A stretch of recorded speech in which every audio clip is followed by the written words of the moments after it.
Ashes test தொடரின் 2 போட்டி நிலவரம் குறித்து பார்க்கலாம். ஆஷஸ் இரண்டாவது டெஸ்ட் போட்டியின் இரண்டாவது நாள் ஆட்ட முடிவில் 378 ரன்களுக்கு 6 விக்கெட்டை இழந்து ஆஸ்திரேலிய அணி 44 ரன்கள் முன்னிலையில் உள்ளது. பிரிஸ்பேனில் நடைபெற்று வரும் இரண்டாவது ஆஷஸ் டெஸ்ட் போட்டியில் இங்கிலாந்து அணி முதல் இன்னிங்ஸ் முடிவில் 334 ரன்களுக்கு ஆல் அவுட் ஆனது. அதன் பிறகு களமிறங்கிய ஆஸ்திரேலியாவின் டாப் ஆர்டர் பேட்ஸ்மேன்களான Jake Weatherald, Marnus Labuschagne, Steven Smith, Cameron Green மற்றும் அலெக்ஸ் கேரி ஆகியோர் சிறப்பான ஆட்டத்தை வெளிப்படுத்தினர்.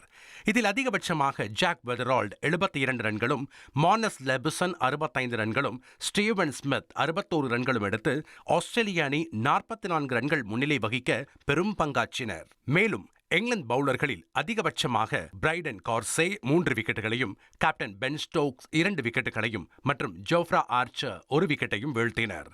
இன்னும் 3 நாள் எஞ்சியுள்ள நிலையில் ஆஸ்திரேலிய அணி தனது முதல் இன்னிங்ஸில் 6 விக்கெட் இழப்பிற்கு 378 ரன்கள் எடுத்துள்ளது.